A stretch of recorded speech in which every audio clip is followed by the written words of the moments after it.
नमस्कार साथियों, सभी को मेरा नमस्कार। आज सुबह एक वीडियो मेरे संज्ञान में आया। कॉकरोच जनता पार्टी के राष्ट्रीय प्रवक्ता सौरभ दास जी के द्वारा एक वीडियो स्टेटमेंट दिया जा रहा था रुचिका नाम की एक लड़की को लेकर के, जिसने सीजेपी प्रोटेस्ट के बीच में माननीय प्रधानमंत्री जी को और अन्य कुछ लोगों को गालियां दी थी और इस विषय पर उत्तर प्रदेश पुलिस ने उन पर अपराध पंजीकृत किया था। और इसी विषय को लेकर के सौरभ दास कह रहे थे कि भारत में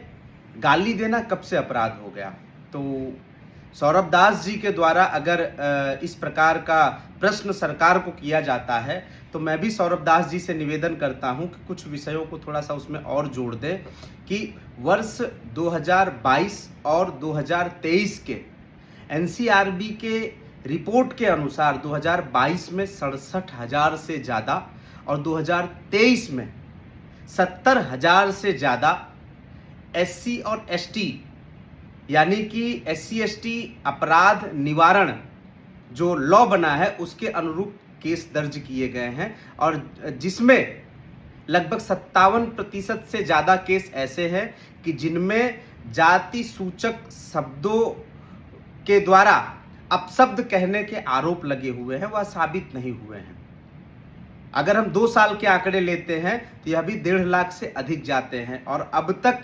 3 लाख से ज़्यादा ऐसे अपराध पेंडिंग पड़े हुए हैं कि जिनमें अभी तक कोर्ट का निर्णय नहीं आया और सवर्ण और ओबीसी समुदाय के लोग आज भी जेल के, पुलिस के, अदालतों के धक्के खा रहे हैं और उनसे प्रताड़ित हो रहे हैं। इस विषय को सरकार के संज्ञान में लाना चाहिए। यदि सीजेपी की बात को, सौरभ दास जी की बातों को सरकार स्वीकार कर रही है तो सरकार को इस विषय पर भी चिंता करनी चाहिए और जो लोग या जितने भी अपराध जाति सूचक शब्दों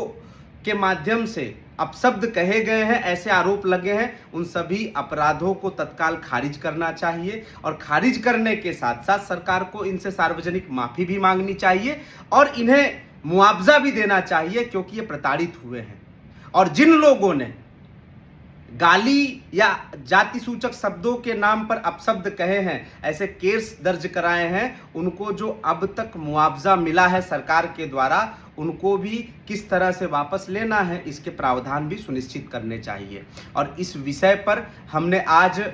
माननीय संसदीय सचिव लोकसभा को एक पत्र के माध्यम से ऑफिशियल शिकायत दर्ज कराई है और उनसे कुछ 3-4 अलग अलग प्रश्न के माध्यम से अपनी मांगों को उनके समक्ष रखा है। मैं सभी देशवासियों से अपील करना चाहता हूं कि अगर सरकार सौरभ दास जी के विचारों का समर्थन करके उनके इस मांग को पूर्ण करती है कि गाली देना देश में अपराध नहीं है, तो मैं आप सबसे आग्रह करता हूं कि आप भी सरकार से मांग करें कि हमारे सवर्ण और ओबीसी जो विगत अनेक वर्षों से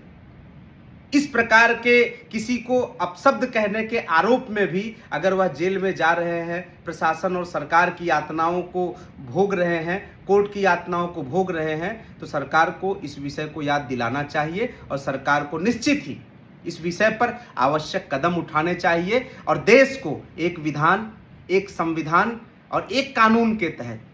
पुनः समृद्ध करना चाहिए। सबको एक होना चाहिए, तभी देश में एकता भी होगी और अखंडता भी होगी। आइए इस आवाज को प्रखर बनाएं, मजबूत बनाएं और सभी देशवासी एक आवाज में एक विधान और एक संविधान की मांग को आगे बढ़ाएं। भारत माता की जय। वंदे मातरम।